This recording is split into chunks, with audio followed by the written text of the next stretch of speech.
nós sentimos, temos de estar aqui esta noite para este encontro muito importante.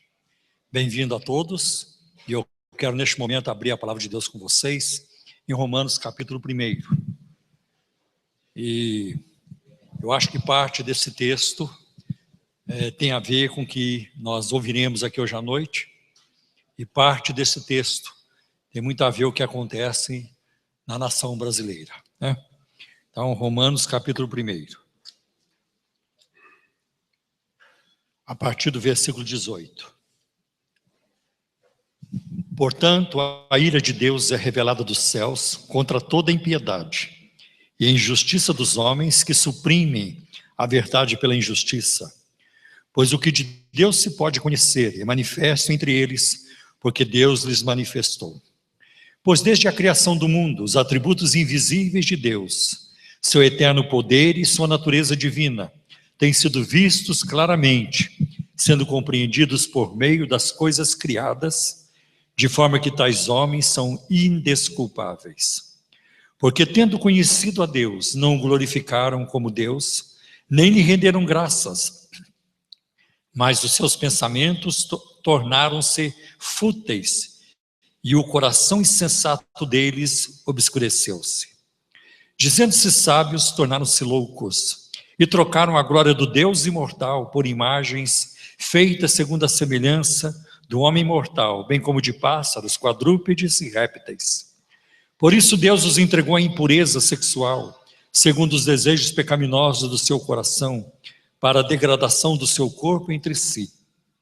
Trocaram a verdade de Deus pela mentira e adoraram e serviram a coisas e seres criados, em lugar do Criador, que é bendito para sempre. Amém. Por causa disso, Deus os entregou a paixões vergonhosas. Até suas mulheres trocaram suas relações sexuais naturais por outras, contrárias à natureza. Da mesma forma, os homens também abandonaram as relações naturais com as mulheres e se inflamaram de paixão uns pelos outros. Começaram a cometer atos indecentes, homens com homens, e receberam em si mesmos o castigo merecido pela sua perversão. Além do mais, visto que desprezaram o conhecimento de Deus, Ele os entregou uma disposição mental reprovável para praticarem o que não deviam. Tornaram-se cheios de toda sorte de injustiça, maldade, ganância e depravação. Estão cheios de inveja, homicídio, rivalidades, engano e malícia. São bisbilhoteiros, caluniadores, inimigos de Deus, insolentes, arrogantes e presunçosos. Inventam maneiras de praticar o mal, desobedecem a seus pais, são insensatos, desleais, sem amor pela família, implacáveis. Embora conheçam o justo decreto de Deus, de que as pessoas que praticam tais coisas merecem a morte, não somente continuam a praticá-las, mas também aprovam aqueles que as praticam. Esse é um texto muito forte que Paulo usou para descrever a sociedade daquela época, principalmente se referindo à cultura romana. Mas 2000 anos depois, o que é que mudou? Mudou a tecnologia, né? Mudou a informática, nós temos a informática, mudou, a ciência evoluiu, mas o ser humano continua sendo um fracasso moral, desde o Jardim do Éden, né? Então hoje à noite nós vamos voltar nossa atenção para o Criador, porque nele sim está a nossa esperança, nele está a nossa certeza. Nós não temos a quem recorrer, a quem olhar, a não ser para o Senhor nosso Deus, né, que criou os céus e a terra. Então nós vamos orar neste momento. Depois eu vou pedir o nosso irmão Demerval, professor Demerval, para vir aqui e apresentar o nosso preletor e a sua equipe. E então ouviremos a palestra que está já programada para hoje à noite. Senhor nosso Deus e nosso Pai, nós te agradecemos pelo privilégio de estarmos aqui, Senhor, na Tua presença nesta noite, neste lugar, reunidos ao redor da Tua palavra, em torno do nome de Jesus. Senhor, nós queremos que o Senhor venha nesta noite falar, não apenas aos nossos corações, mas também às nossas mentes, que possamos, Senhor, caminhar, Senhor, a vida cristã com uma mente aberta, com conhecimento de Ti, da Tua palavra. Não queremos ser nessos de coração, não queremos ser, Senhor, indiferentes àquilo que o Senhor quer que nós venhamos a conhecer. Pedimos a Tua bênção sobre o nosso preletor dessa noite, dá-lhe sabedoria, dá-lhe, renova a unção, dá-lhe autoridade, Senhor, dá-lhe poder do Teu Espírito, e também, Senhor, trabalha na sua mente, dá-lhe uma mente ligeira, para lembrar o que ele precisa lembrar, e transmitir o que é importante para nós e para aqueles que nos assistem pela internet. Abençoa cada detalhe deste culto, nós te pedimos, Senhor, em nome de Jesus. Amém. Queridos, podem tomar assento, por gentileza. Graça e a paz, irmãos. Eu queria iniciar dizendo que o professor Marcos Eberlin, que é o nosso palestrante, ele trouxe uma equipe para acompanhá-lo, que é o Rodolfo Paiva, a Lígia Marques e o Eduardo Paiva, que estão aí com ele, dando uma assessoria, ajudando e comungando também da nossa fé cristã. O professor Marcos Eberlin, ele é pesquisador da Unicamp, formado em Química, pós-graduado com titulação de PhD em Química, espectrometria de massas, que é uma metodologia de análises químicas e bioquímicas. Ele é presidente da Sociedade Brasileira do Design Inteligente, presidente da Sociedade Brasileira e Internacional de Espectrometria de Massas. E ele é uma autoridade em nível nacional hoje a respeito do design inteligente. Professor Marcos Eberlin, por favor.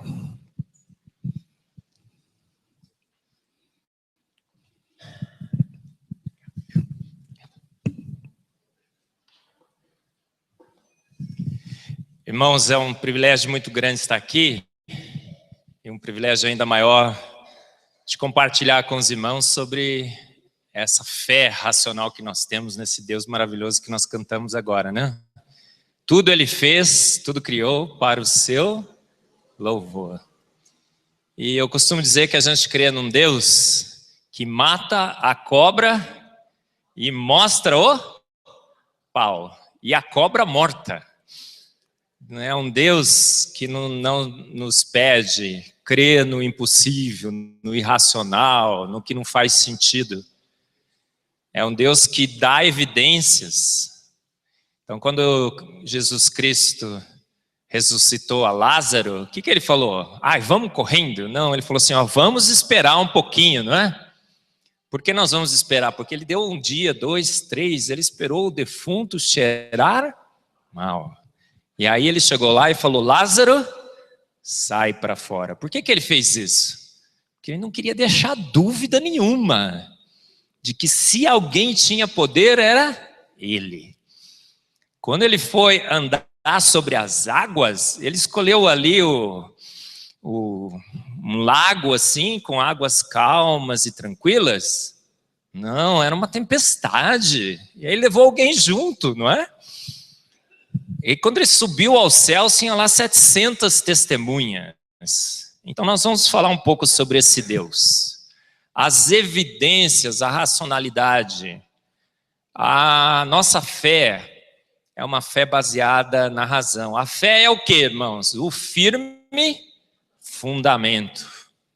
Então a gente não crê em ET, crê? Quem crê em ET aqui? Acha que tem, que está descendo. Quem crê em duende? Duende. ET até um ou outro que crê, né? Tem um pastor batista que crê em ET. Eu peço misericórdia para Deus por ele, mas duende. Alguém crê em duende? No chupa-cabra, no boto cor-de-rosa, sabe que tem aquelas mulheres que ficam grávidas, falam que foi o boto cor-de-rosa, né? Você crê nisso? Você crê no Henri Cristo? Ele é o Cristo. Outro dia ele foi em Santos, não sei se vocês viram, e ele foi pegar ondas, e tem uma foto no Face dele com uma prancha de surf. Peraí, gente. Se ele fosse o Cristo, não precisava da prancha, não é? Não precisa, não precisa. Então, nós temos essa fé racional. E o título da minha palestra, que vocês estão vendo aí, olha, vou ficar meio de lado aqui. para sair na frente, fiquei na frente de vocês agora. Falta-me fé para ser ateu. Sobram-me evidências de Deus. Gente, é incrível, mas o mundo acha que nós somos o quê? Seres irracionais, seres com pouca cultura, com pouco conhecimento, com pouco saber. Não é assim? E que o saber, o conhecimento, a racionalidade está no ateísmo, no materialismo, no Big Bang, na evolução. E é totalmente o contrário. É totalmente o contrário. Eu não teria fé para ser ateu. Por quê? Porque faltam-me evidências para o ateísmo. E eu sou obrigado a crer em Deus. Por quê? Como o pastor leu aqui, nós somos o quê? Indesculpáveis. Sabe o que é indesculpável? Eu acho que o cara vai chegar perante Deus e falar assim, mas Deus, eu não te conheci. Ele fala, peraí, cara, peraí, né? Mas olha, você não viu o filme que eu passei todo dia, você não viu isso, aquilo, peraí, próximo. Ele vai, né? Não tem desculpa, não pega.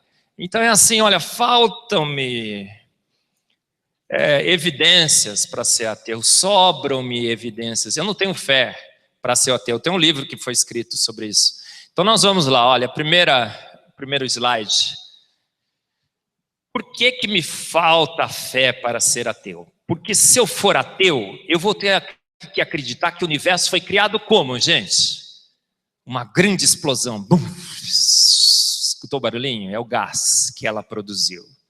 Um dia toda a matéria, energia, espaço e tempo, tudo que existia nesse universo, energia, matéria, espaço, tempo, estava aprisionado no que eles chamam de uma singularidade. Os professores na escola falam que é uma cabeça de um alfinete, né?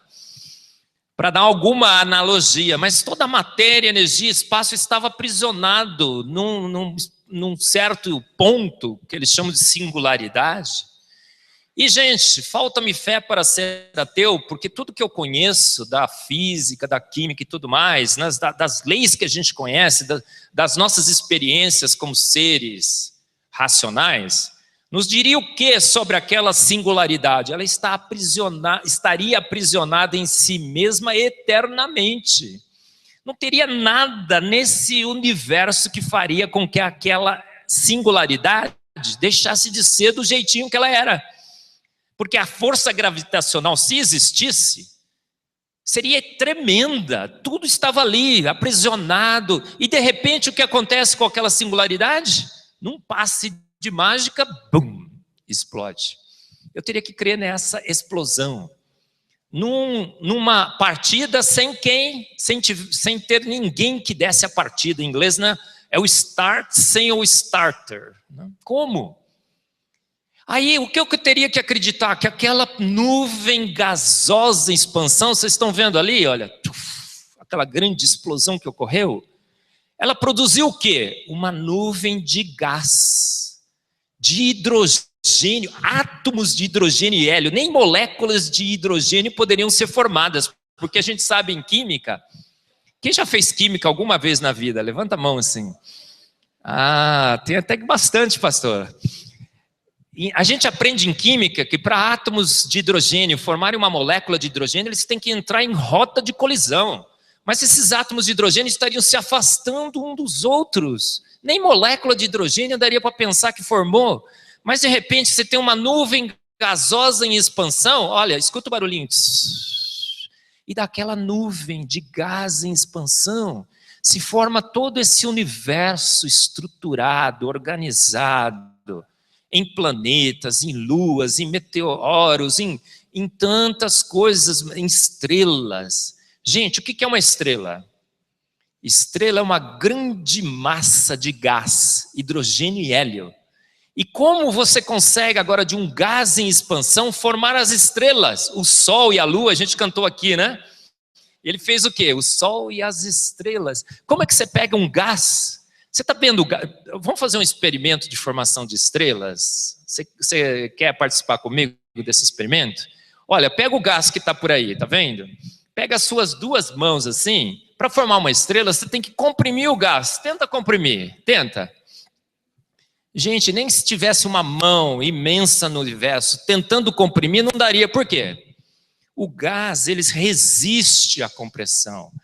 Se você tenta comprimir, ele escapa, não é? E aí eles querem nos convencer de que uma força misteriosa, que ninguém sabe de onde veio, pegou essa nuvem gasosa em expansão e comprimiu em estrelas.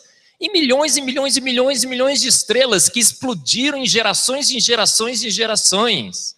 Impossível, falta-me fé para ser ateu, porque eu teria que crer que uma força que não existe, imaginária, formou as estrelas. Aí os modelos de formação de estrelas, você vai olhar, você vai ver no meu livro, Fomos Planejados, tem alguns por aí.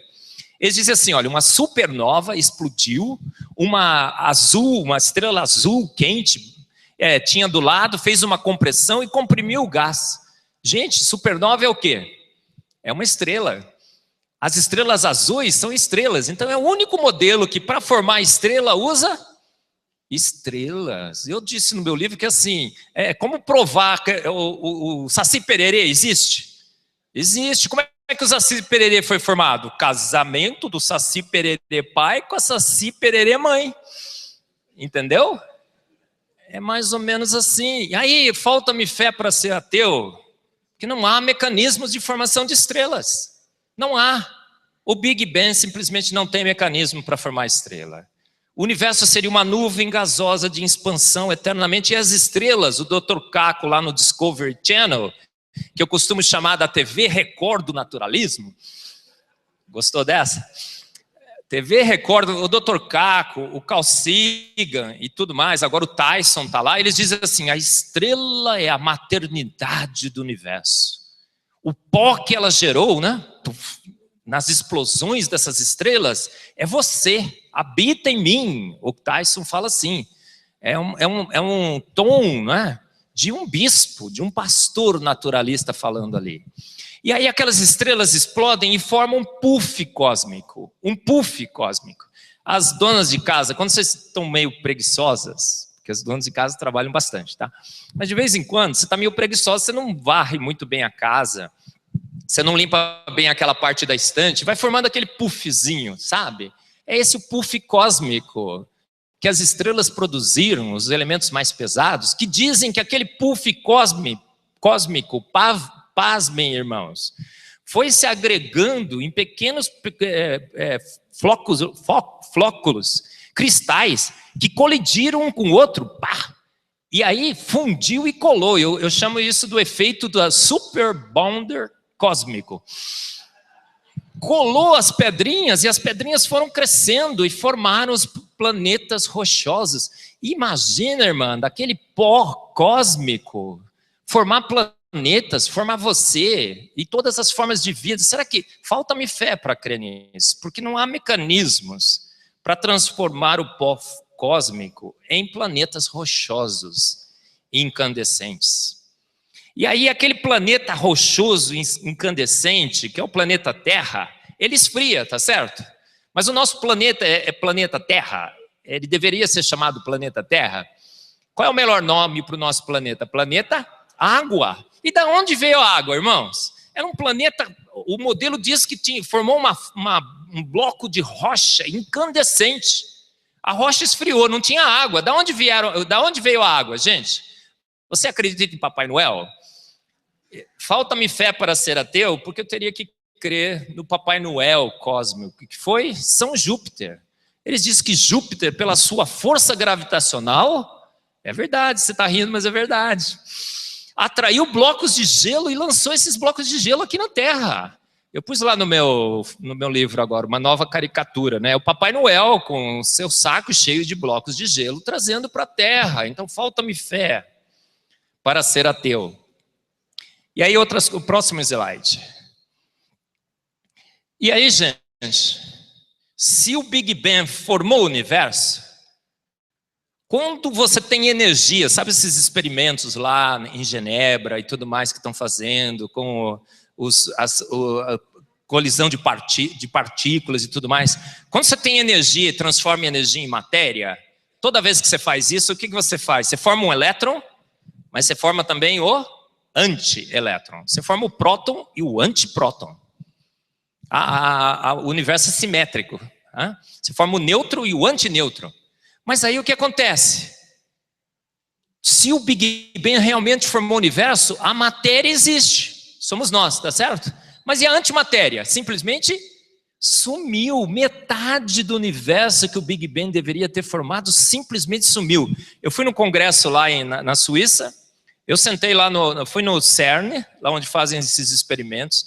Tinha assim uma plateia mais ou menos numerosa como essa, todos cientistas, e aí foi o diretor do CERN chegou lá e falou assim: aqui nós descobrimos os segredos da criação do universo, porque o Big Bang formou a matéria, mas a antimatéria sumiu. Gente, como você pode ter um modelo que 50% do que ele deveria formar, a única coisa que a gente pode falar é que a antimatéria sumiu? Que isso? Sumiu? Isso é um bom argumento químico, Demerval? Será que eu posso colocar no meu... Olha, gente, eu fiz a reação, produto A eu consegui, o B sumiu. Não dá, né? Aí ele chegou assim e falou assim: e a nuvem gasosa de expansão por gravidade? Ele falou na frente de 200 cientistas. Por gravidade formou estrelas. Gente, eu sou professor de química. Química pode apelar para a gravidade? Fala para mim. Existe algum modelo de química que fala foi a gravidade que fez? Não pode, gente. Se a gravidade fosse tão intensa assim, vocês não estariam sentadinhos aí não. O que estaria acontecendo? A gravidade atraía tudo vocês estavam num monte aí no meio. Uf. Gravidade só pode ser invocada para grandes corpos, com matérias imensas, não dá. Então falta-me fé, porque a antimatéria sumiu. Próximo. Gente, olha como é que deveria ser o Big Bang. Uma explosão. Eu não sei se você sabe, mas tem que ter uma outra explosão, porque senão o universo se contrairia em si mesmo de novo. Então é um Big Bang Bang. Entendeu? Quer que eu faça de novo? Duas explosões, é o Big Bang Bang. E aí o que ele poderia formar? Uma nuvem, tudo que o Big Bang deveria formar é uma nuvem gasosa em expansão. Se o Big Bang tivesse criado o universo, o nosso universo seria um universo extremamente chato e monótono, formado por uma nuvem de hidrogênio e hélio, átomos de hidrogênio e hélio em expansão. Mas o que a gente vê? Quais são as evidências? Quais são as evidências que o pastor leu aqui? Que falam, que testificam, que dão provas, que dão evidências, que nos deixam indesculpáveis. A gente olha o universo e vê o quê? Luas, planetas, meteoros, estrelas, um universo todo. Você sabia que o sistema solar, você tem o Sol e os planetas, tá certo? Se o Big Bang formou o sistema solar, aonde devia estar o momento do sistema solar? O maior número, a quantidade de movimento. Devia estar onde? No Sol. O Sol devia estar girando numa velocidade imensa e os planetas paradinhos. O momento do sistema solar devia estar no Sol. Mas ele está onde? Nos planetas, no lugar errado. Tem planeta que gira para a direita, tem outro planeta que gira para a esquerda. Você tem planeta rochoso, tem planeta de gás, tem planeta de gelo. Os planetas de gelo estão no lugar errado. Diz que o planeta de gelo foi formado perto do Sol e depois transportados para... Gente, falta-me fé para ser ateu, porque eu não quero crer nessas histórias. Próximo. Olha lá como é que a gente devia estar, tá vendo? Se a gravidade tivesse formado estrelas e tivesse sido importante para atrair átomos de hidrogênio e hélio a formar estrelas, a gravidade seria muito mais intensa para a gente.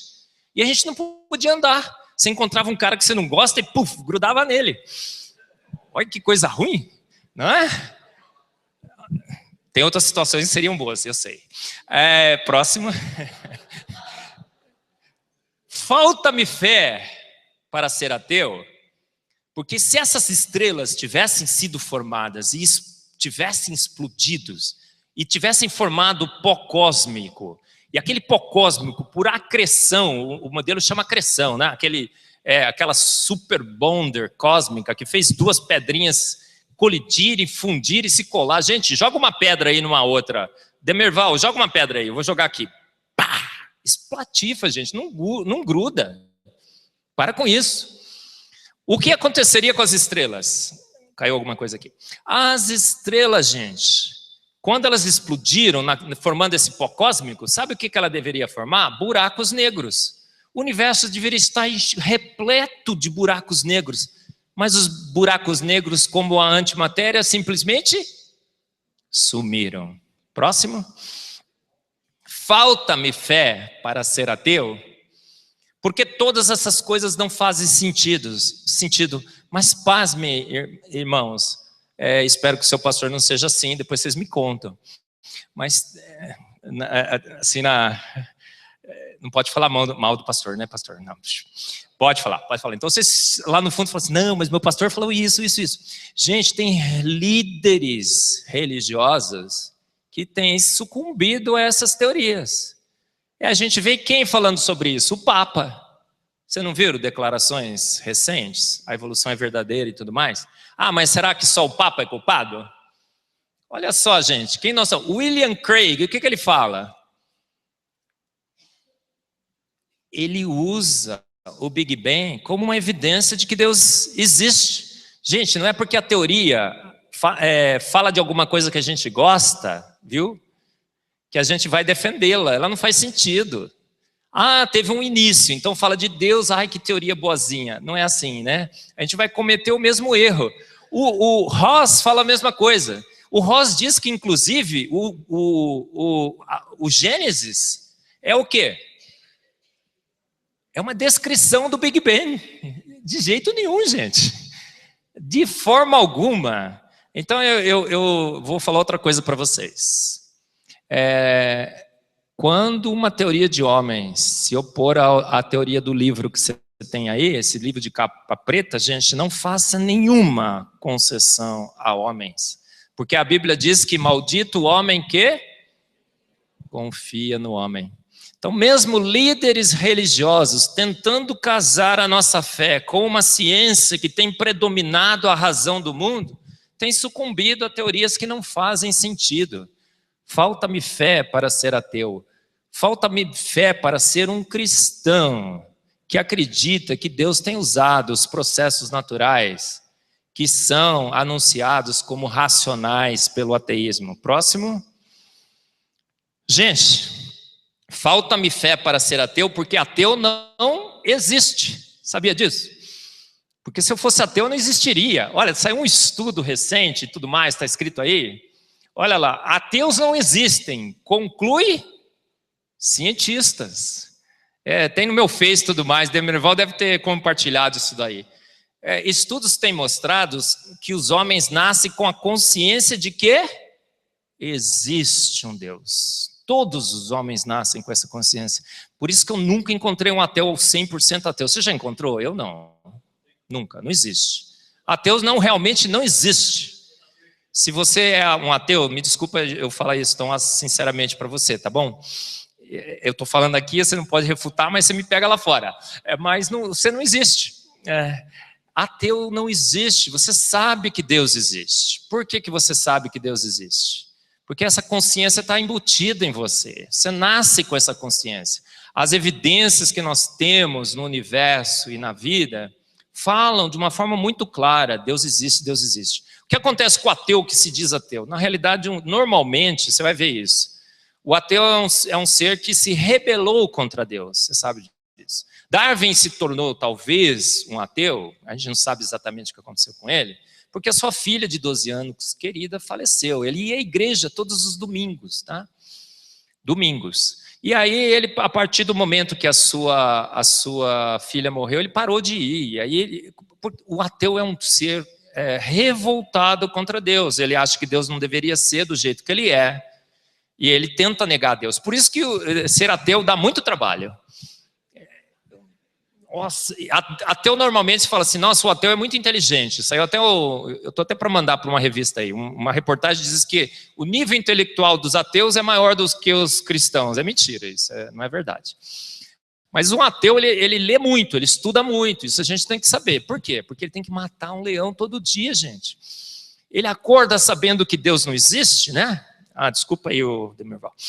E ele dorme convencido que Deus não existe, ele acorda, ele vê assim, nossa, Deus existe. Aí ele tem o que fazer, ele tem que ler os filósofos, ele tem que ler um trabalho novo, ele tem que ler uma literatura nova, ele tem que entrar lá no blog e falar assim, o Marcos é um pseudocientista, o Marcos é isso, o Marcos é aquilo, né? Aí ele entra nas discussões, o último que ele sai é o ateu, não é assim, Sodré? Os cristãos vão tudo desistindo, o ateu fica até o fim, não fica? Então, gente, é assim, falta-me fé para ser ateu, porque ateu não existe, a gente sabe que Deus existe. A gente tem que ter compaixão com as pessoas que se declaram ateias. Por quê? Porque é uma pessoa em conflito com a existência de Deus, o problema do mal no mundo. Darwin não queria que Deus, ele não admitia que Deus teria matado a sua filha. E o que ele fez então? Deus não criou a minha filha. Deus, na realidade, não tinha poder sobre a vida e a morte da minha filha. Então, ele eximiu Deus da culpa e desfigurou Deus completamente. Próximo. Falta-me fé para ser ateu, porque se não houvesse Deus, não haveria nenhum ateu. Próximo. Uma brincadeirinha. É um filósofo que falou isso uma vez. Próximo. Gente, olha só. 2 gêmeos na barriga da mãe, né? E eles estão lá conversando. Ei, brother, você acha que tem vida depois do nascimento? Você acredita em mãe? Então você, discutindo a existência de Deus, é como se a gente estivesse na barriga da nossa mãe, discutindo, existe mãe? Eu acho que não existe não, eu nunca vi. Né? Aí ele falou assim, não, eu não acredito nessas coisas de mãe não. Isso é obscurantismo, pseudocientista, coisa de irracional e tudo mais. Eu nunca vi uma mãe. Então, gente, a gente se nutre dele todos os dias, não se nutre? A gente é sustentado por ele, a gente é cuidado por ele, a gente está no seu ventre, a Bíblia diz isso, né? Desde o ventre das nossas mães, ele cuida. O próximo, quer ver?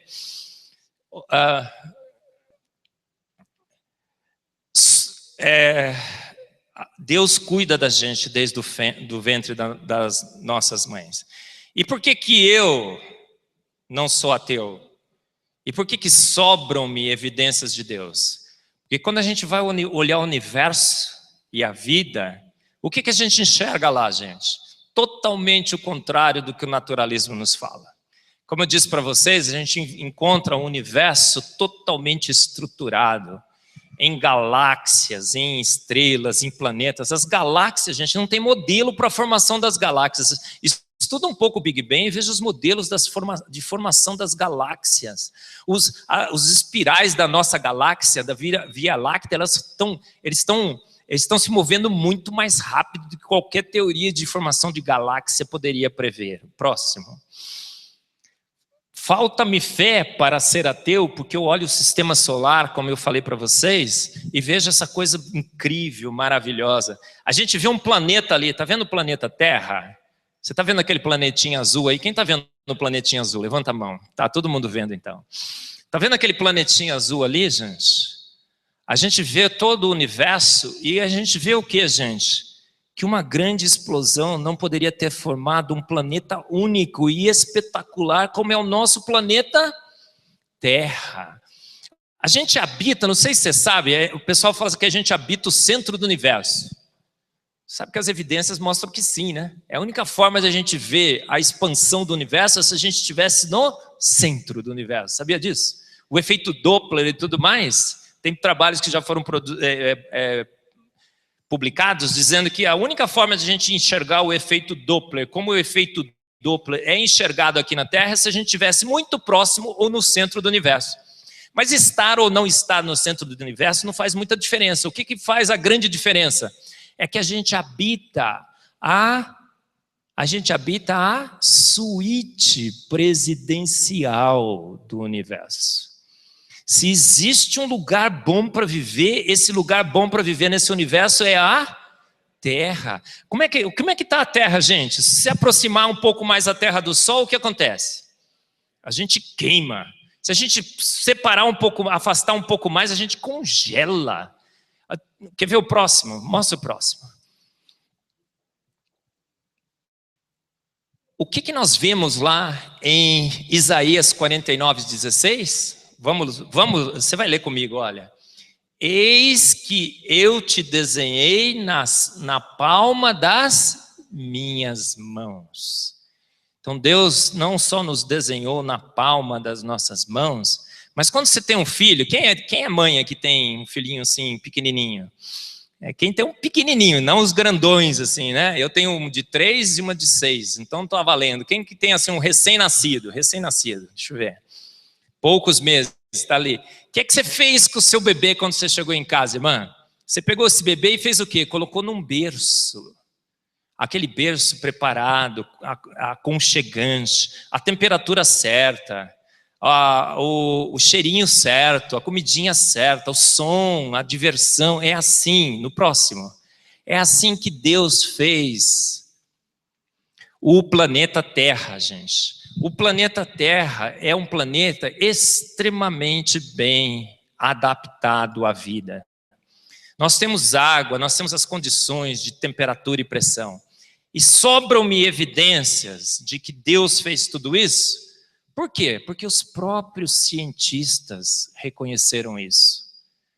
O que acontecia no início da ciência com os pais da ciência?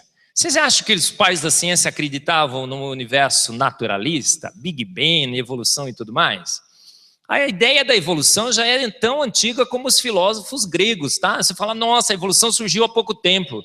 Não, de que a gente foi formado por processos naturais já existia desde o início da humanidade essa discussão. E o que os pais das ciências fizeram? Gente, a imensa maioria dos pais da ciência, vocês estão vendo alguns nomes aí?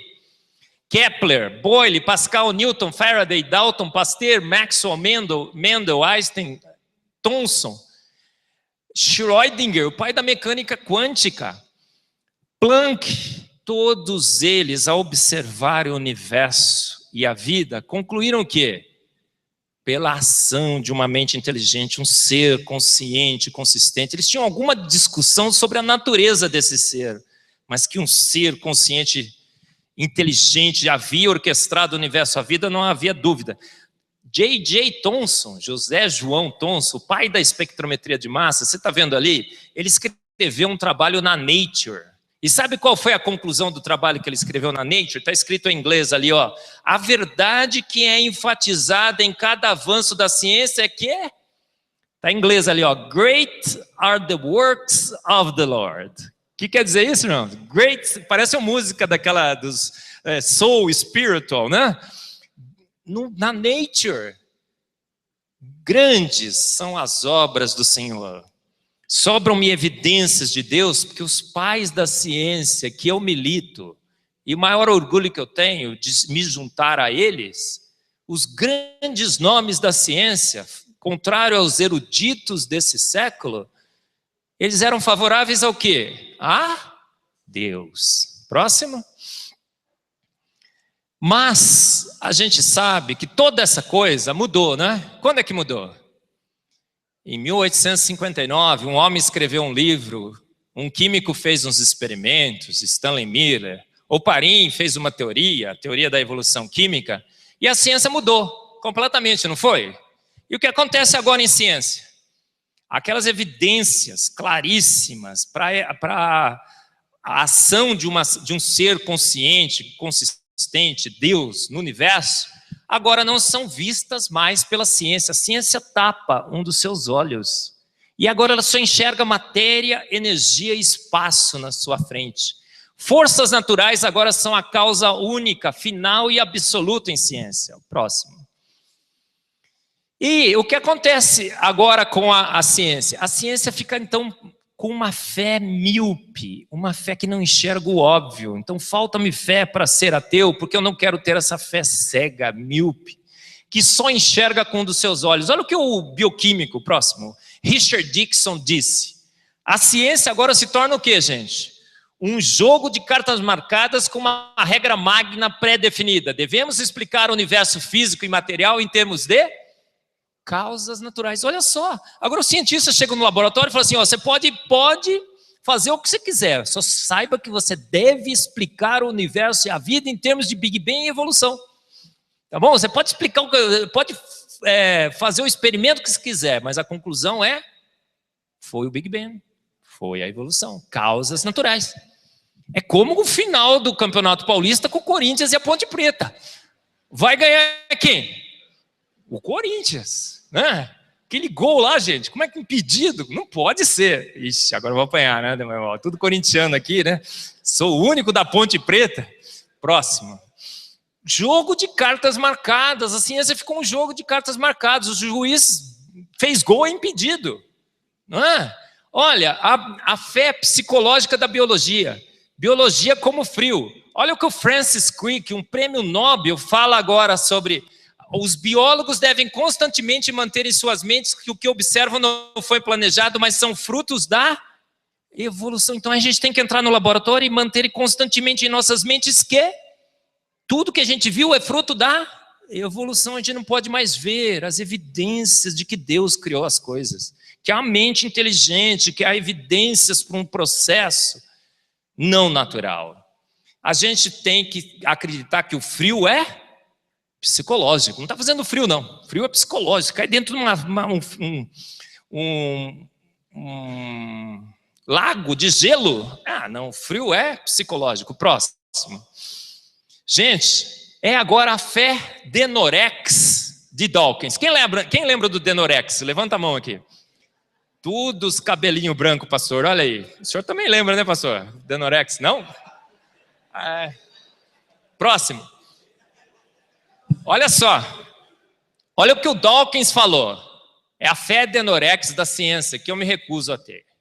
Ele disse o seguinte: a vida e o universo são coisas complicadas que têm apenas a aparência de que foi Deus que fez, tá? Mas não foi não se engane. As aparências enganam. Saiba o que foram as forças naturais. Parece, mas não é. Denorex de Dawkins. Mas, gente, próximo. Eu prefiro a filosofia popular do que a ciência naturalista. Por que eu prefiro o povo do que os cientistas naturalistas, com a sua lógica naturalista? Porque se Dawkins vê aquela casa, ele fala assim, gente, a aparência que está pegando fogo. Mas não se engane, ela está super bem e tal. Mas o povo diria o quê, gente? Onde há... O próximo, gente. Onde há fumaça, há fogo. Onde há fumaça, há fogo. Próximo. Olha aí, a fé em ET de Carl Sagan. O que o Carl Sagan disse, gente? O próximo, acho que... não, tá vendo lá. Não, volta. Desculpa aí, gente.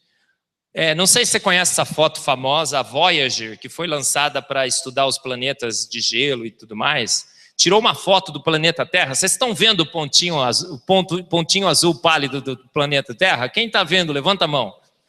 Mentiroso, não dá nem para ver, vai.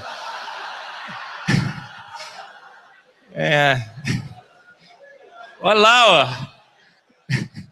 Gente, tô brincando com o pano aqui. Ele falou assim, olha o que o Carl Sagan falou: Terra, um ponto azul, pálido, insignificante, perdido na imensidão do universo. E aí ele disse, está vendo, gente, como nós somos medíocres, insignificantes, habitamos um planetinha qualquer, pequenininho, que não vale nada. E como a gente, deve existir milhões e milhões de outras civilizações nesse planeta. E agora a gente fica prospectando o universo atrás de ET. Não é? Mas, gente, o planeta Terra é o único. A chance de ter outro planeta Terra é zero. Sabia disso? A chance de ter o planeta Terra já é zero. Ter o segundo é 0 vezes 0. Por quê? Vamos ver o próximo. Gente, olha o nosso planeta, lembra, né? Cara, ele tem todas as condições para ter vida. São em milhares e milhares de condições extremamente ajustadas, finas. A proximidade com o Sol, com a Lua. Nós vamos bem rápido agora. O próximo, senão eu vou estourar muito meu tempo. Você sabe que tem a Lua? Não tem problema, né, pastor? O pastor falou que pode ficar até às 11, tudo bem? Legal. Legal. Olha que eu fico, hein, pastor? Gente, a Lua existe para quê? Você namorar? Né, os dois ali, dois. Ai, que lindo, eu vou te trazer a Lua, minha querida. O malvado favorito capturou a Lua, lembra? Gente, se ele tivesse capturado a Lua, acabava a vida no planeta Terra, você sabia? A Lua é extremamente bem ajustada e finamente ajustada para que a vida exista nesse planeta. Por quê? Porque ela cria as marés, a movimentação das correntes marítimas, ela movimenta a água. E água parada é dengue,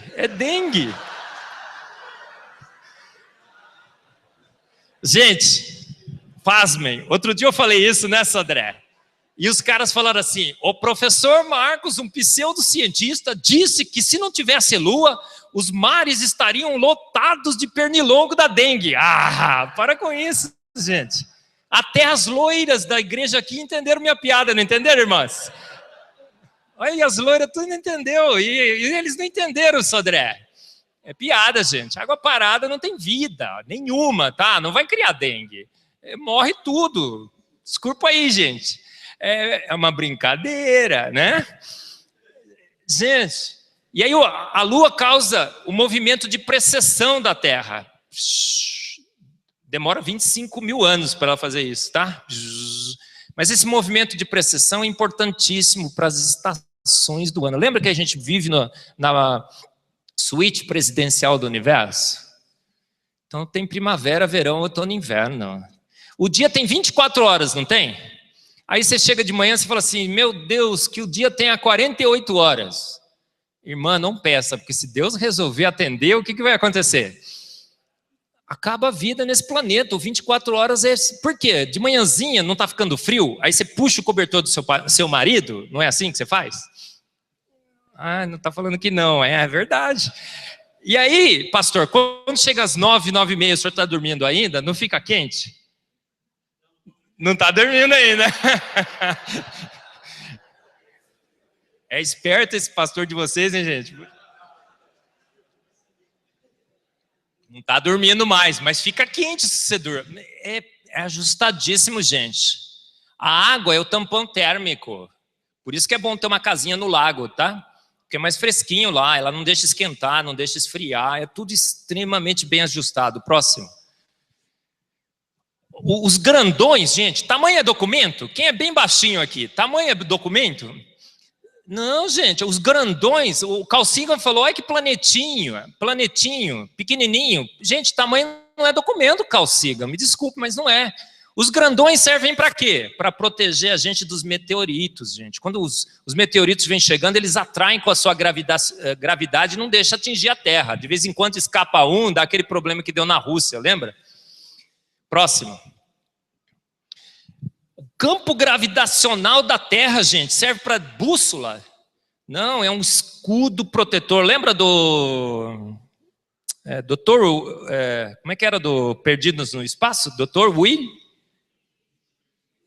Dr. Smith, ele não ligava o campo da nave? A gente tem um campo magnético protetor no nosso planeta que desvia o vento solar, que se atingisse a vida na Terra, nós estaríamos queimados, aniquilados. Um campo magnético protetor.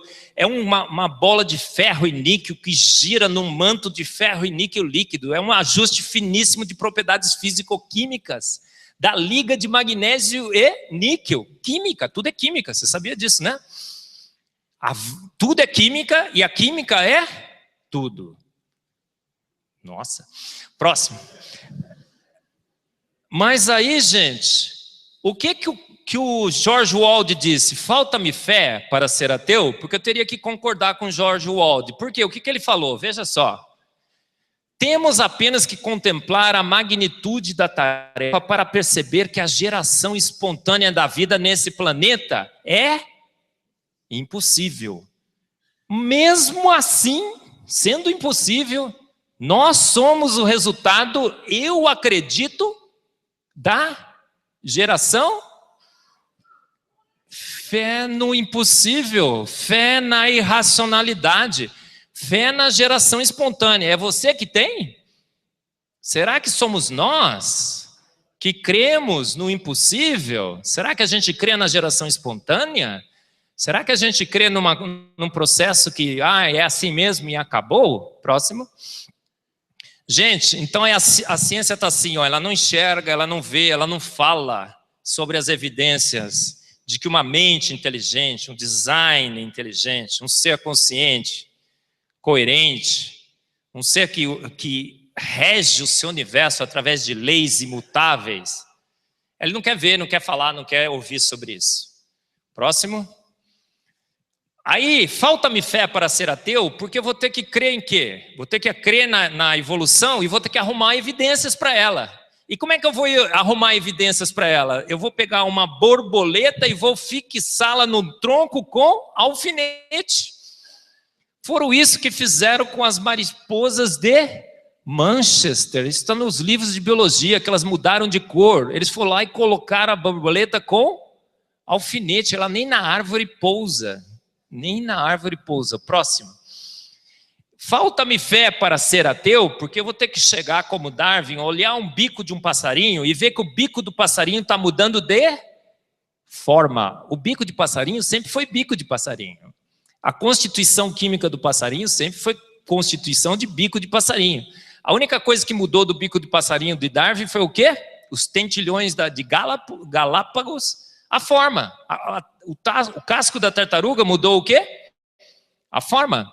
E aí o que eu vou ter que fazer? Uma tremenda de uma extrapolação, porque eu vou ter que olhar aquele bico e falar assim, nossa, o bico está mudando. Esse processo deve ter mudado o bico. Nossa, esse processo deve ter criado o bico. Nossa, esse processo deve ter criado pássaro. Nossa, criou todos os pássaros, criou a vida nesse planeta. Eu vou ter que fazer isso, extrapolar. E quem extrapola se estrumbica. Quem extrapola se estrumbica. Próximo. Eu vou ter que fazer isso. Esses embriões, essa semelhança de embriões é uma fraude. Mesmo assim, eu vou mantê-la nos meus livros de biologia. Muitos livros de biologia mantêm a fraude dos embriões até hoje. Falta-me fé para ser ateu, porque vou ter que crer no impossível e vou ter que arrumar evidências, como eles têm arrumado para a evolução. Próximo. Falta-me fé para ser ateu, porque eu vou ter que dizer que o selacanto, há 200 milhões de anos atrás, foi uma forma transicional entre os peixes e os anfíbios. Sabia disso? 200 milhões de... Olha as patinhas mutantes ali, tá vendo? Esse peixe estava nos livros de biologia. 200 milhões de anos atrás, ele teria sido extinto. Eu não sei se eu tenho... Vai o próximo, que eu não lembro. Não, volta então. Eu não tenho. Gente, o que aconteceu com o selacanto? Há poucos anos atrás, foram pescar. E o que aconteceu? Pescaram o quê? O selacanto, praticamente intacto. A forma transicional que havia sido extinta há 200 milhões de anos atrás, entre os peixes e os anfíbios, com a sua partinha mutante, que deveria estar, já seria uma nova pata, né? Exatamente como era. Outro dia, então, tem uma senhora que sempre debate com a gente, né, Sodré? Lembra da senhora? Ela disse assim, não, o selacanto mudou muito. Mudou sim, ele mudou a cor. Era verde amarelado, agora ele é verde, amarelo e esverdeado. A patinha tinha 15 centímetros, agora ela tem 14,99. Mudou, nossa, de 200 milhões de anos. Pequenas mudanças tênues no bicho. Próximo. Falta-me fé para ser ateu, porque eu vou ter que acreditar que 3 milagres ocorreram nesse planeta para que bichos terrestres tivessem sido transformados em espécies voadoras. Porque porque assim, era um peixe, né? Lembra? A evolução. Tinha um peixe que se transformou num anfíbio, que se transformou num roedor, que se transformou num morcego, uma borboleta, num pássaro. Aí o que acontece? Olha, 3 espécies de vida voadoras diferentes. Pássaro voa com como? Como que pássaro voa? Com pena. Como que borboleta voa? É uma fina película, membrana policelulósica e algumas coisas de peptídeos. E o morcego, como é que ele voa? É pele sobre ossos. Então, 3 milagres tiveram que ocorrer nesse planeta para transformar bichos roedores, rasteiros, em bichos voadores. E voar, a gente sabe que é coisa de profissional. Quantos homens já tentaram voar aí, né? Pulando lá da Torre Eiffel e tudo. E o que acontece quando os caras tentam voar? Tchim, bum. Não é assim? Quer que eu faça de novo também, Demerval? Vamos lá. Tchim, bum. Voar é... Aí você vai no registro fóssil, próximo. O que você encontra lá? Pássaro sempre foi pássaro, borboleta sempre foi borboleta. E morcego sempre foi? Olha as formas. Aí diz que aquilo lá é uma forma transicional entre dinossauro e pássaro. Pronto. Próximo. Vou tentar bem rápido, gente. Próximo, que vai acabar meu tempo. Gente, olha como é que é a evolução do morcego. Essa é muito legal. Pastor, posso estourar um pouco o tempo, né? Ó, gente, o que acontece com o roedor? Como é que se transforma o roedor em morcego? O roedor está lá, um ratinho. Pensa no rato. Não foi um rato, um ancestral do rato, mas um roedor. E você tem que transformar aquele bicho em morcego. Como é que é a evolução disso? O roedor tinha muito predador terrestre e ele, esperto que só, resolve subir na árvore. Primeira etapa de transformar um roedor em morcego já foi executada. O bicho está na árvore. Maravilha. A segunda etapa, morcego é bicho que tem hábitos noturnos, né?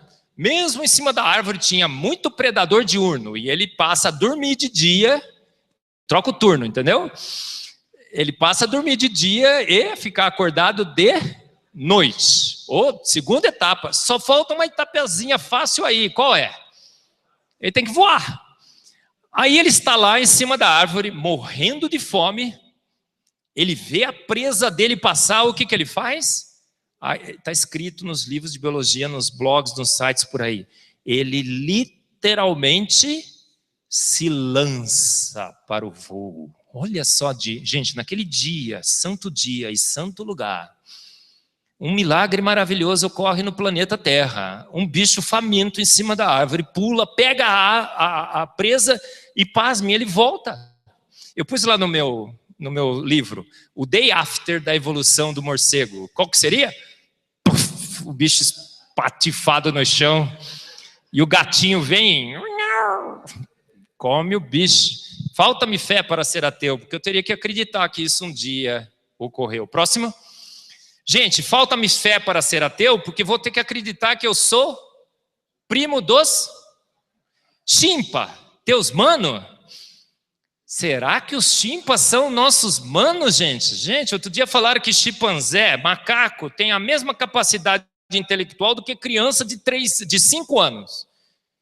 3 anos, acho, foi 3. Eu tenho o Nicolas lá em casa. Gente, o Nicolas é puxou o pai, inteligentíssimo, lindo, uma coisa maravilhosa. Aí eu fico, vira e mexe, eu fico postando lá. Tem uns chinesinhos, né, coreanos, que eles começam a aprender a tocar piano. Então, o bichinho toca Bar, Beethoven. Põe lá, vai, gente, pega um chimpa aí para fazer isso. O Suassuna falou sobre o prendedor, vocês viram? Gente, aí fala que a gente evoluiu do macaco. Existem evidências para isso, gente? O nosso código genético é 98% parecido com os chimpanzés.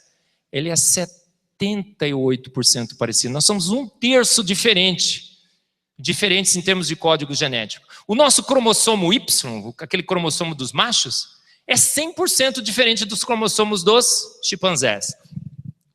Os chimpanzés têm 24 pares de cromossomos, nós temos 23.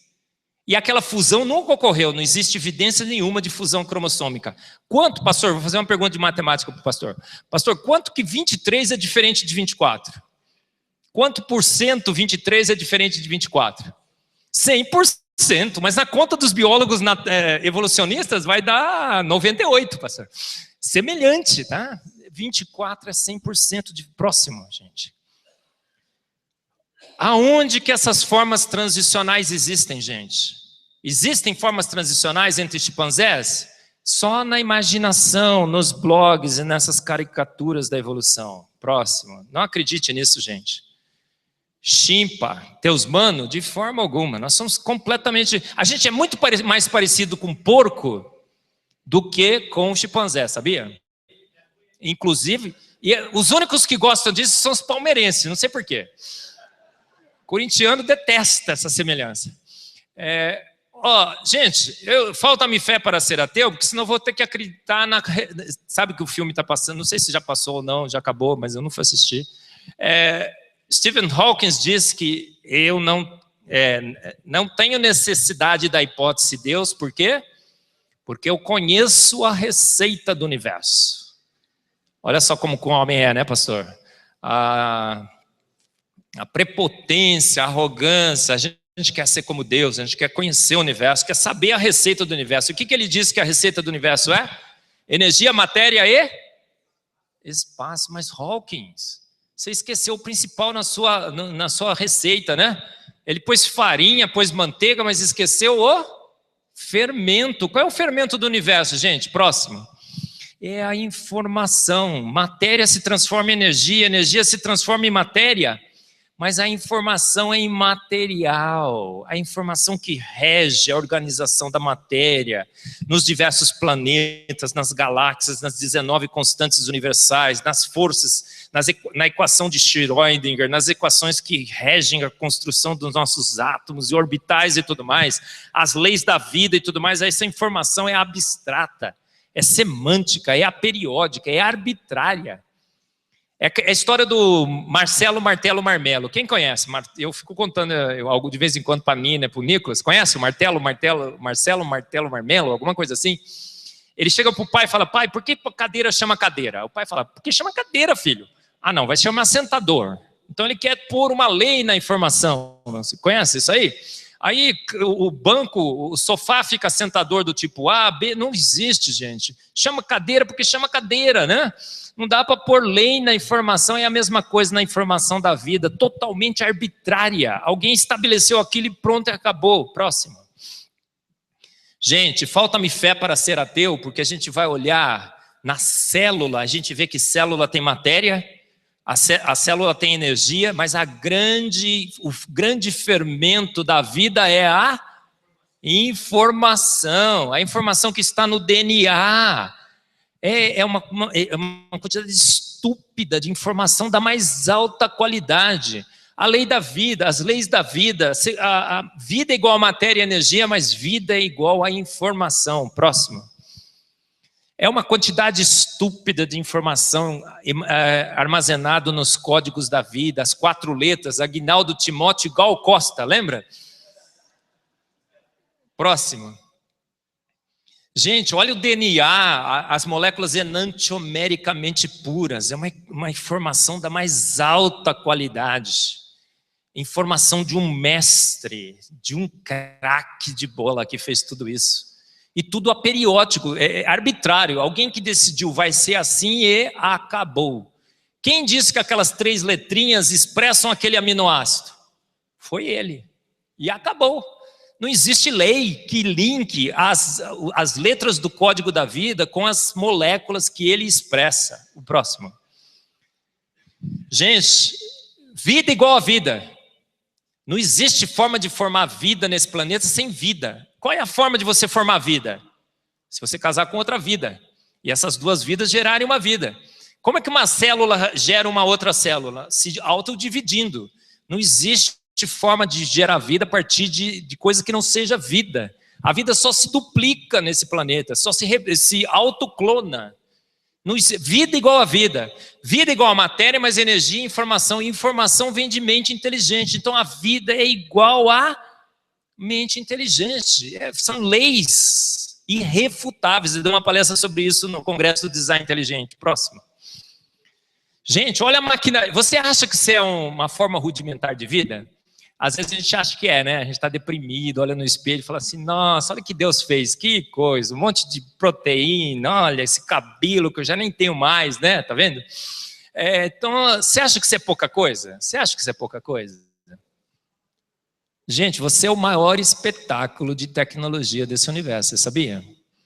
Dentro de você habita as coisas mais espetaculares de engenharia e sofisticação. Os motores mais eficientes desse universo são da Ferrari, da Lamborghini, do Porsche, são seus, estão dentro de você as máquinas, as usinas de produção de energia. É a Itaipu?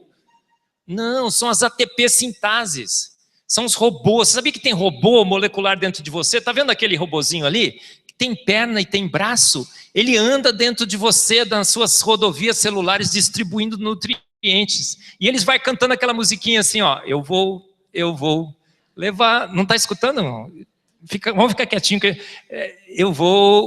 são máquinas, você é o maior espetáculo de nanotecnologia desse universo. Não existe nada, o seu cérebro, você sabia disso? Todos os computadores desse universo, planeta e de outros planetas que Carl Sagan disse que existiam, não consegue processar a quantidade de informação que você processa no seu cérebro. Todos se ligados em rede. Somente em 2048 se prevê que vão ser capazes de formar um computador com a capacidade que você tem de processar imagens e informação. Coisa espetacular, não é? Próximo. Olha aí os motores e as máquinas moleculares. Passar bem próximo, bem rapidinho, que eu já estourei bem meu tempo. Olha o robozinho, tá vendo o robô? Chega na sua casa, põe assim, Kinesinas YouTube, e assista o filminho desses robôs que andam dentro de você. Próximo. Gente, vida é coisa de amador? Será que naquela lagoa, naquela sopa escaldante, surgiu o primeiro ser que evoluiu nas diferentes formas de vida? Vida é coisa de amador ou coisa de profissional? Próximo. Gente, isso é impossível. Falta-me fé para ser ateu, porque eu teria que crer no impossível, na geração espontânea, na formação de informação a partir de matéria e energia. Isso não acontece. As leis proíbem. É impossível isso um dia ter acontecido nesse planeta. Próximo. Gente, vida então é coisa de amador, aquela carroça, lembra do nosso ex-presidente? Ou coisa de profissional? Vida é coisa de... Próximo. Coisa de profissional. Vida é coisa de... Próximo. Coisa de profissional. São os meus dois filhos, tá? A Nina e o... Da geração 2, tá? Nina e Nicolas. Vida é coisa de profissional. Próximo. Gente, estou terminando. Falei muito, né, Demirão? Darwin não gostava de ir em zoológico, você sabia disso? Principalmente zoológico que tivesse lá pavões. Lá em Campinas tem uma Lagoa do Taquaral que tem um pavão lá. De vez em quando eu fico olhando e fico imaginando que Darwin não gostaria de ir na Lagoa do Taquaral de Campinas. Por quê? Porque tinha pavor de pavões, sabia? Porque um dia ele escreveu essa carta aqui, ó. Eu me lembro bem do tempo que só a contemplação do olho humano me fazia... me dava calafrios, mas eu superei isso. Tem uma teoria aí de evolução do olho, de uma célula primitiva, uma coisa que não faz sentido, é óbvio. Mas ele tinha superado isso. Mas agora a contemplação das penas de um pavão me faz sentir doente. It makes me sick, o inglês está errado ali. Perturba a minha alma. Por que Darwin não gostava de pavões? Hoje a gente sabe. Por quê? Próximo. Gente, aquelas formas ali são descritas por equações matemáticas bastante complexas no olho do pavão.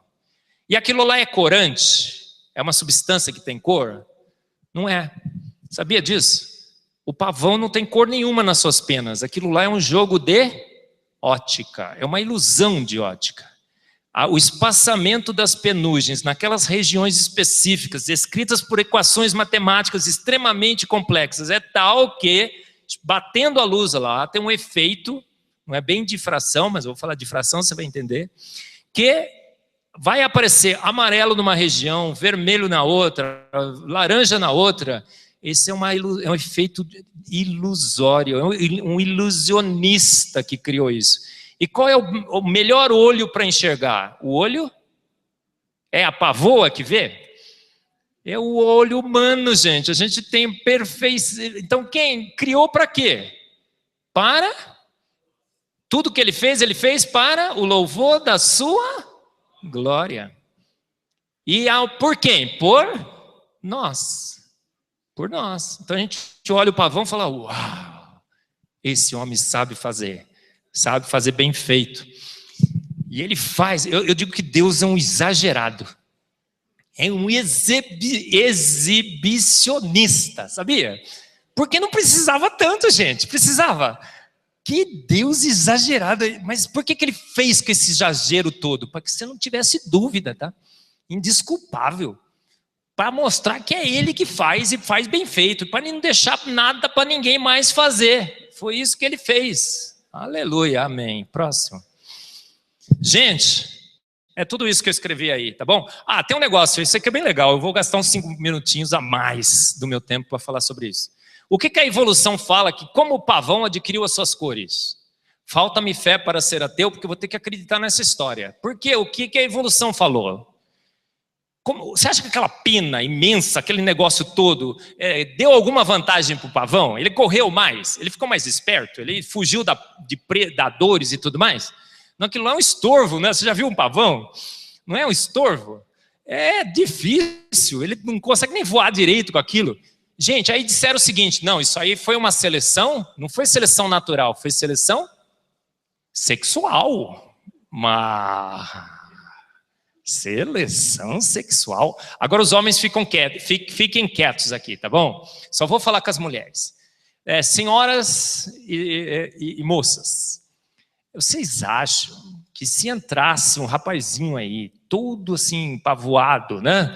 Cheio de penas, coloridas, você daria uma preferência para ele? Mulher prefere o quê? Mulheres, fala aí. Um cara forte, bonito, né? Um cara inteligente. Diz que mulher gosta de dinheiro, pastor. É mentira, né? Mulher gosta de cartão de crédito, com muito crédito, para ela ir gastar. Quem gosta de dinheiro é homem, não deixa gastar, quer pôr na poupança, né? Tudo. Gente, fizeram uma pesquisa com as pavoas entre aspas. O que aconteceu? Fizeram lá 400 e não sei quanto, publicaram o artigo, as pavoas não deram uma mínima para a cor e para a textura da cauda do pavão. O que as pavoas preferiram? Por isso que tem tanto homem feio casado com mulher bonita. Olha ali. Olha, nossa, coisa horrorosa. Por quê, gente? Minha culpa, viu, gente? Eu fico puxando esse pano aqui. Por quê, gente? Sabe qual foi a conclusão do artigo? A característica que mais atraiu as pavoas é acoustic signaling. Acoustic signaling, que em bom português significa uma boa cantada, gente. Uma boa cantada, não foi assim? Mulher gosta, né? É isso que aconteceu com as pavoas, gente. Próximo. Terminando, gente. Sobram-me evidências de Deus. Não tenho fé para ser ateu. E é só para mim que acontece isso? Próximo. Não, é toda uma geração de cientistas, de homens gabaritados, capacitados, intelectos bastante desenvolvidos. Olha aí, tanta gente, homens do presente e do passado, que eu humildemente, na minha ignorância e na pouca sabedoria que eu tenho, me orgulho de estar relacionado entre eles. Então não queira estar com Dawkins, com Hawkins, com Sagan. Esteja no meio dos homens que enxergam as evidências como esses aí, tá bom? Próximo. Olha, esse é o meu livro, Fomos Planejados, a maior descoberta científica de todos os tempos. É um e-book, está na internet, você pode entrar lá e ver e tudo mais. Ele está agora no e-book. A gente quer lançar no ano que vem. São 81 capítulos que eu falo sobre isso, tá? Tenho minhas caricaturas, é uma sátira divertida da evolução, as evidências de Deus. É da minha forma meio irreverente que eu sou, a gente tem falado sobre isso. Se você quiser acessar. Próximo. Nós lançamos agora no ano passado, no final do ano passado, 2014, no The Royal Palm Plaza em Campinas, um hotel chiquérrimo, lindo, maravilhoso. Por quê? Porque para Deus a gente quer o melhor. Aí fala, mas para Deus, Marcos? São as evidências científicas de uma mente inteligente. A ciência mostra isso. E a nossa teologia e nossa filosofia não deixam dúvidas. Foi Deus mesmo, tá? A teoria do design inteligente, evidências racionais que mostram que uma mente inteligente. Então, se quer fazer parte com a gente, o Dermeval faz parte, o pessoal que veio aí, deve ter outros membros. Se inscreva lá, olha, designintelligentebrasil.com.br. Nós temos lá o comitê científico. Você se inscreve, manda seu currículo, fala que foi eu que te indiquei e você vai fazer parte da Sociedade de Malucos Beleza. Com certeza. Que defendem as evidências científicas de que um ser... A ciência só pode dizer que foi um ser, tá? A gente conclui por Deus, né, Demerval? Porque a gente sabe ciência, mas a gente sabe teologia e filosofia também, tá? Muito mais do que ciência, né? Quem acha que a ciência traz conhecimento é um ser com pouco conhecimento para perceber que não, tá? A ciência traz algum conhecimento, mas esse conhecimento tem se completado com a filosofia e a teologia. Por isso que você tem que ler a palavra de Deus e estudá-la, tá bom? Próximo. E essa aí é a minha família linda, maravilhosa. Coisa de profissional. Ó, a gente na Sociedade do Design Inteligente, a gente gravou as 7 melhores palestras do Design Inteligente, está nesse DVD aqui. São 6 horas, acho que, de palestra, todas muito bem, boas. Eu tenho 5 palestras nesse DVD. E se você puder, na saída, é R$25 cada um, os 2 por 40. A gente está vendendo mais caro, mas a gente resolveu fazer um desconto. Parece que alguns compraram. Pega seu troco lá, tá? E se você é um pastor, quiser levar para os seus jovens, se você comprar 5, você só paga 100, tá? Todo o lucro que a gente tem, que não é muito não, tá? A gente reverte para a Sociedade Brasileira do Design Inteligente. Então, eu pediria que se você pudesse comprar, os pastores, se puderem comprar alguns para levar para os seus jovens, seria muito bom, porque a gente não tem outra fonte de recurso, os patrocínios estão surgindo, mas são poucos, a gente resolveu.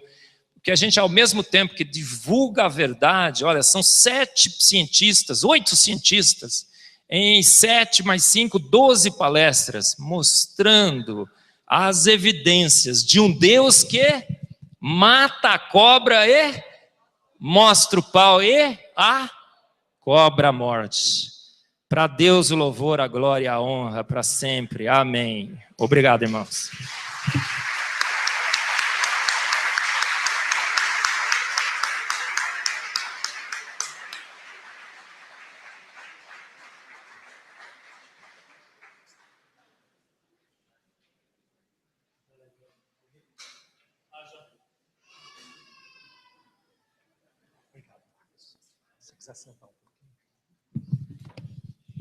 Meus irmãos, eu ficaria aqui mais umas 5, 6 horas aprendendo, né?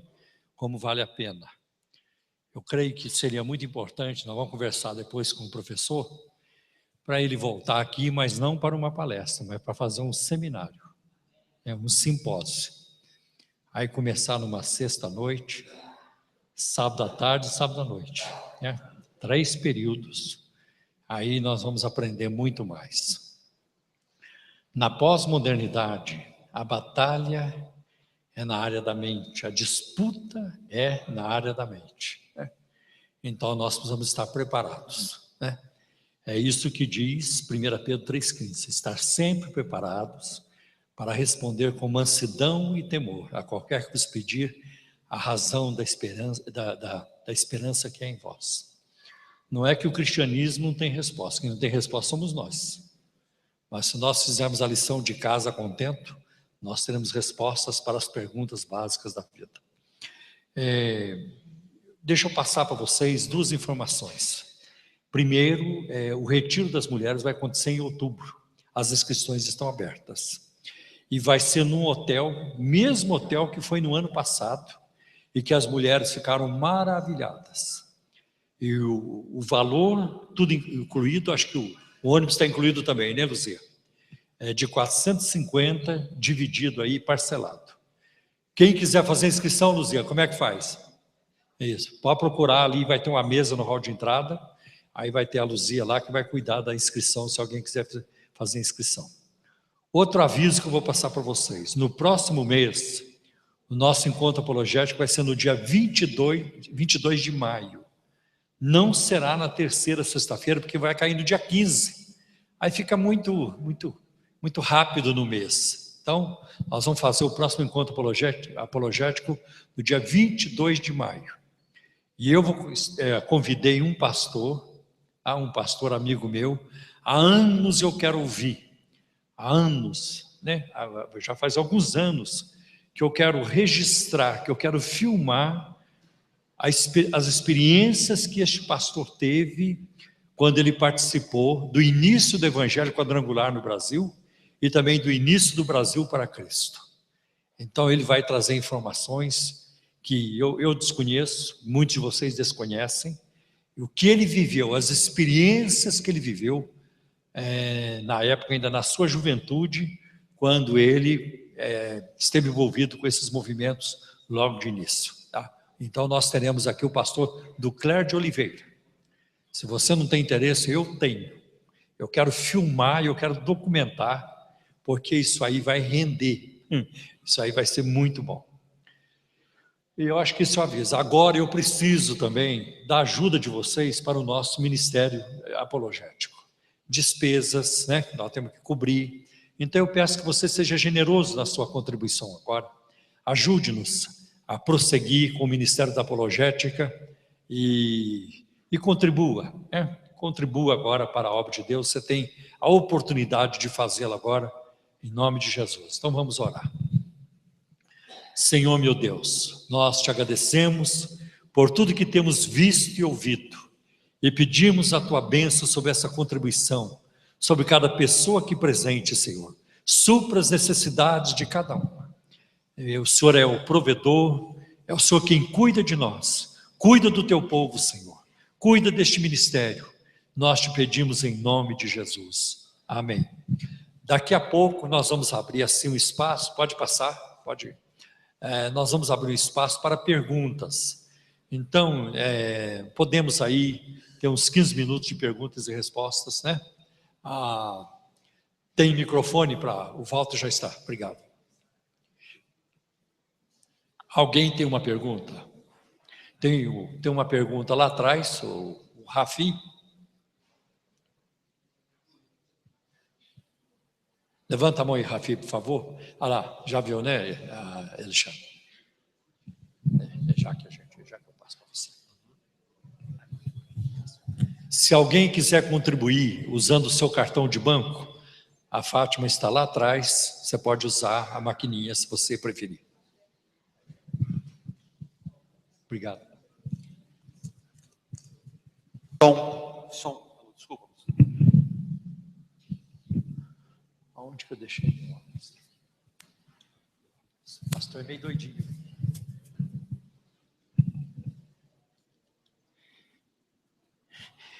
Pediram para avisar que depois da... Não, isso aqui eu vou avisar depois, agora não.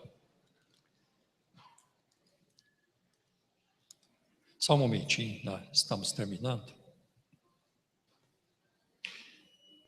Por favor, fique de pé, Rafi, faça a sua pergunta. Pode vir para você.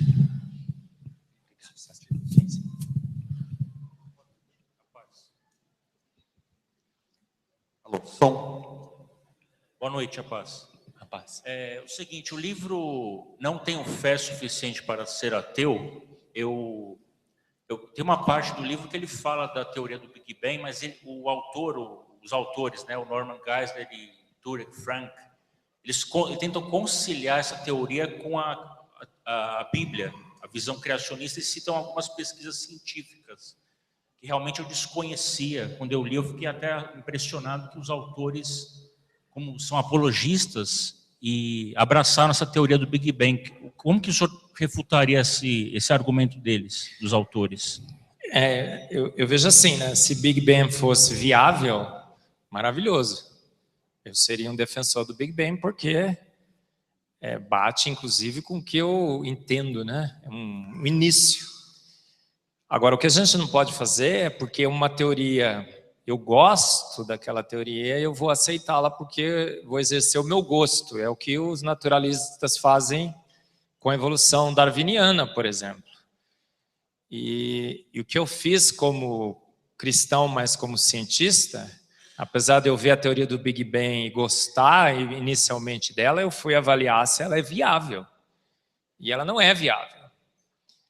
Do ponto de vista químico, atômico, molecular, físico, gravidade não pode ter formado estrelas, estrelas no pó cósmico não poderiam ter formado planetas, o universo é totalmente diferente do que o Big Bang deveria formar, o momento não está no Sol, as galáxias não deveriam ser como elas são, e tudo mais. A antimatéria sumiu, a matéria escura é uma construção matemática, só para poder conciliar o universo com a teoria e tudo mais. Então, acho que a gente faz um desserviço à nossa fé quando a gente atrela, inclusive o Gênesis, a uma teoria que não faz sentido. Outro dia saiu um trabalho científico que diz, não, o universo sempre existiu. E se o Big Bang cair cientificamente, a gente vai abandonar o Big Bang e vai dizer que não foi Deus que fez? Então, é o que eu disse no início, não vão atrelar Deus à teoria de homens é um risco imenso, ainda mais quando a teoria não faz sentido, ainda mais quando a teoria tem lacunas incríveis, absurdas. Então, não faça isso. Eu acho que o Craig não deveria fazer isso, o Papa não devia fazer isso, o Ross não devia fazer isso, só porque a gente gosta de que, acha que talvez a ideia de outro dia veio um professor de física lá na minha sala, se diz cristão, né? Aí eu comecei, mas professor, e antimatéria, isso. Ele falou assim, não, foi Deus deu um jeitinho. Então, não pode, né? A gente não pode realmente aceitar uma teoria que não faz sentido, colocar Deus lá, porque se a teoria cai, Deus cai junto, de jeito nenhum. Boa noite. Boa noite. Tudo bem, professor? Obrigado pela palestra. Amém. Eu não sei se naquele hall de físicos o senhor colocou o nosso César. O César Lattes colocou? Ah, não, cara, nossa. Então, a título de informação, só para...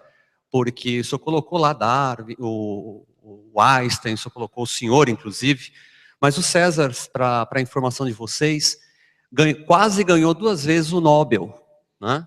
Porque ele descobriu o Meson Pi, né? Uhum. E depois ele quase ganhou a 2ª vez, mas não ganhou, quando ele criou em laboratório, artificialmente, a partícula. Está correta a informação? Nossa, corretíssima. Pois não. Eu agradeço demais você ter me lembrado disso. Pois não, só vou terminar, sim, só um minutinho. Desculpa. Então, esse cientista, infelizmente, ele já morreu, mas ele deu uma grande contribuição aí, e é brasileiro, hein? Não é Einstein, né? É brasileiro. Ele deu uma grande contribuição. Em 1996, ele foi perguntado pelo Diário do Povo de Curitiba como é que era essa dicotomia que a física fazia de ciência e fé. Ele falou, não, você está errado. O Isaac Newton pesquisou a matemática e a ótica, mas também estudou a alquimia e o Apocalipse. Não, ele acreditava em Deus, e eu também acredito. E sabe qual foi a resposta do César?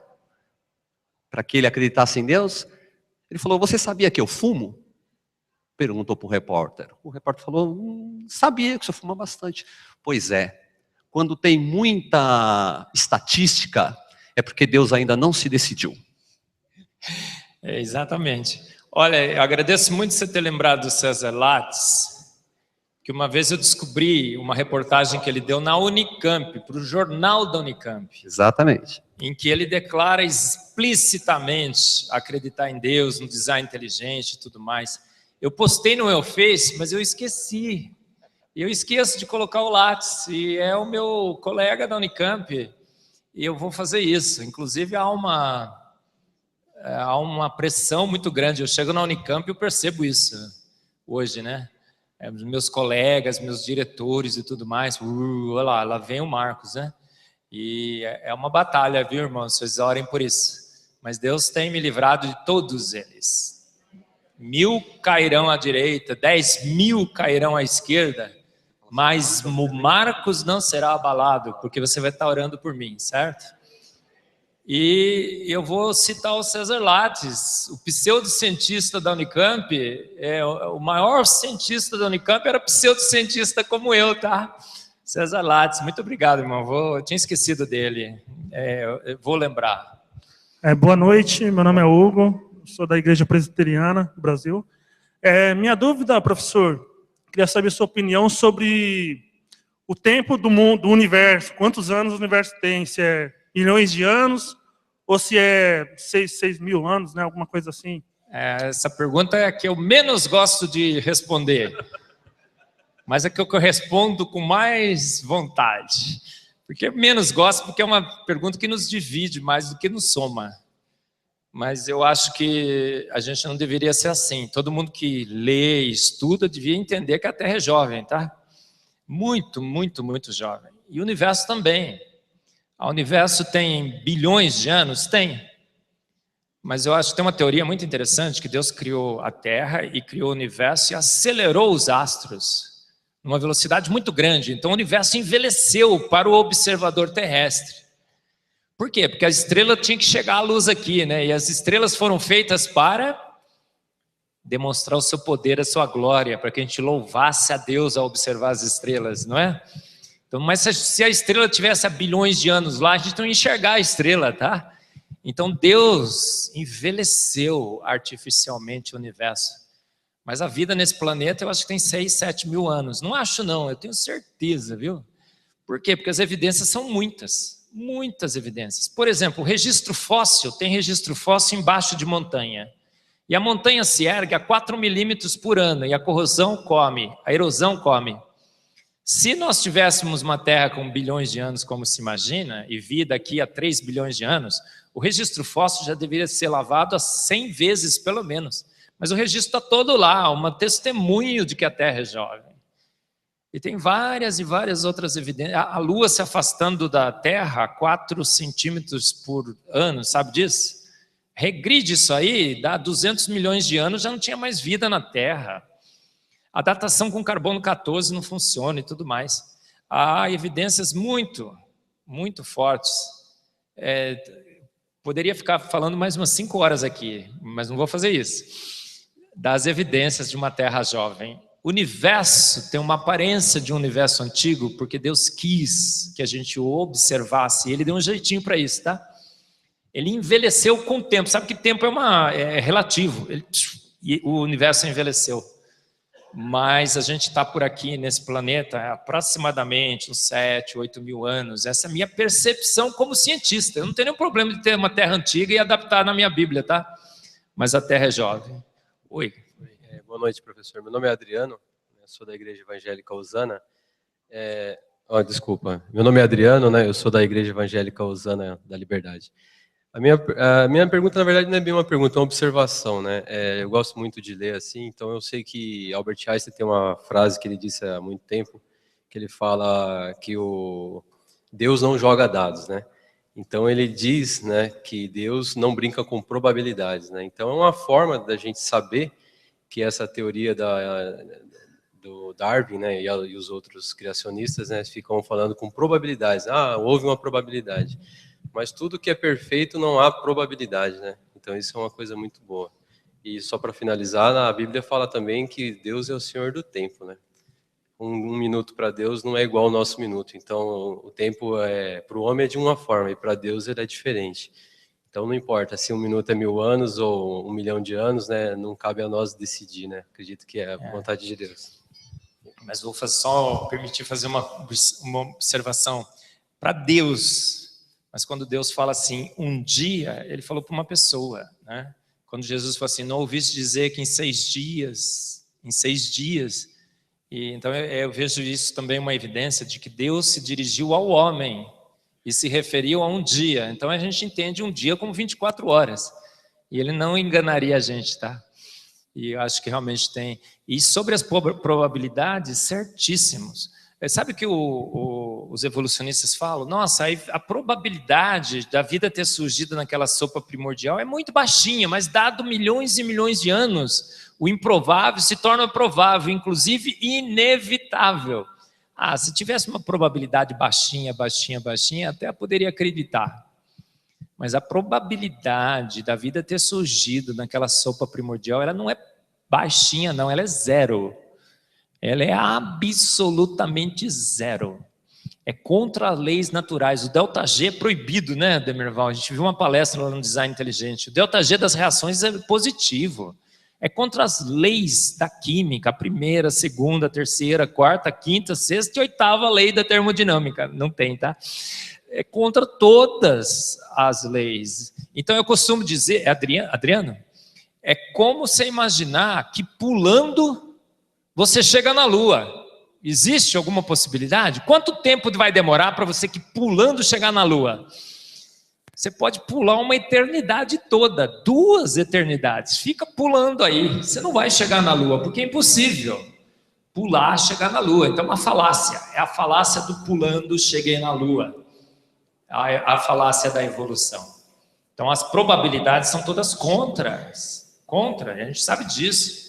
Uma proteína funcional se formar, esgota todos os recursos probabilísticos desse universo. Então é a fé no impossível, a fé no irracional. Gente, esse livro falou que Deus parou a Terra, não falou? Creia que ele fez. Esse livro falou que quem que falou? Que bicho que falou, gente? Uma mula falou. A mula falou. Você acha que o Deus que fez o universo, as estrelas, não poderia fazer uma mula falar? Para com isso, cara.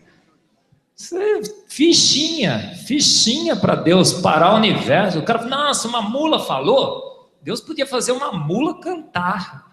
Um coral de mulas, se ele quisesse. Vamos à última pergunta. Última. Gentileza, só mais uma. Professor, Oi, professor, fala. o universo já está completo ou falta mais alguma coisa?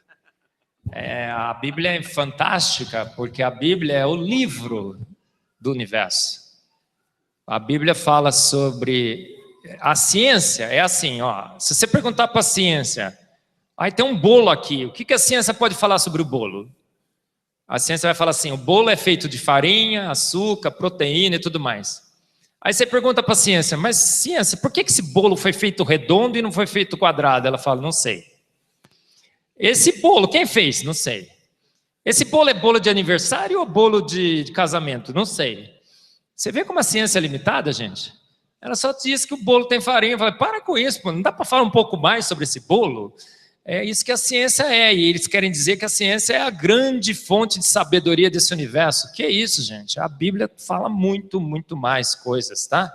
Ela fala quem o bolo, quem fez o bolo, para que é o bolo, se o bolo é para aniversário, se o bolo era isso, se o bolo aquilo, tudo. Ela dá a receita do universo.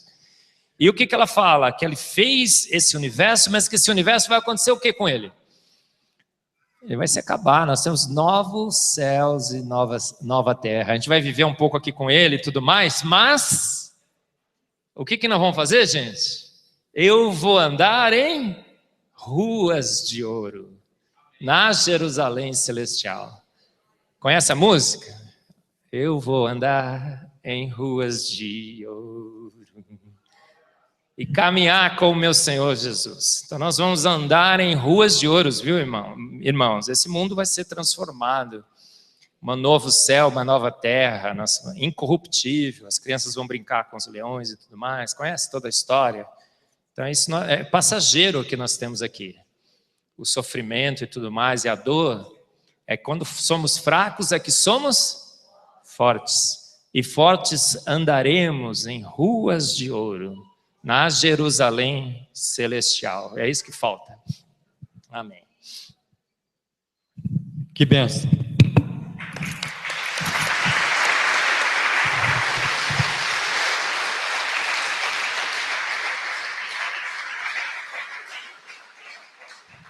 Estamos imensamente gratos ao professor Marcos Eberly por ter vindo, também à sua equipe e a todos vocês que participaram aqui. Que bênção que foi, né? Está tudo gravado, filmado, e eu creio que posteriormente poderemos disponibilizar para que mais pessoas sejam abençoadas ainda. Então, na saída, você vê lá o material, dê uma examinada, vale a pena, eu vou adquirir porque eu preciso, nós precisamos. Também chegou um livro recentemente na livraria, um lançamento recente, da Edições Vida Nova, do Timothy Keller, que é Fé e Ceticismo. Como responder às questões hoje na pós-modernidade, as questões da fé cristã. Então, vale a pena, tem na livraria algumas cópias. E também pediram para avisar que tem donuts de doce de leite, e ali tem bandejas de donut e tudo isso. Para quem pode, é uma bênção, né? Para quem pode, é uma bênção. Vamos ficar em pé, vamos encerrar.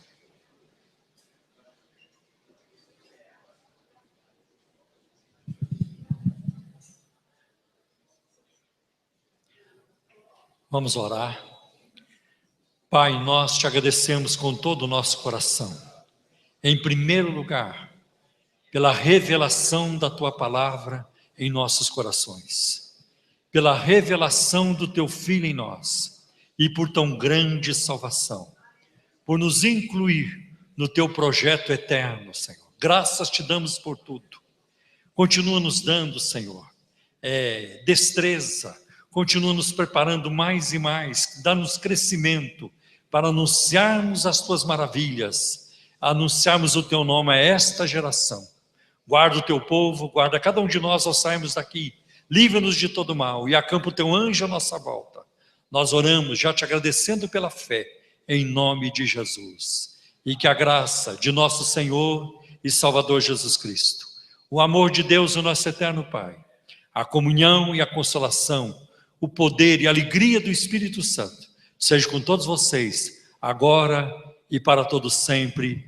Amém. Deus abençoe. Deus abençoe.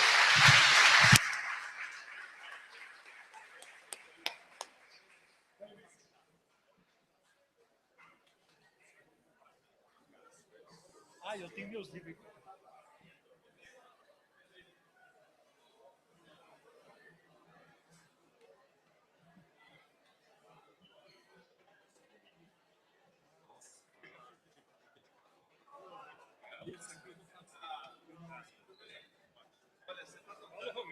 Esse aqui é o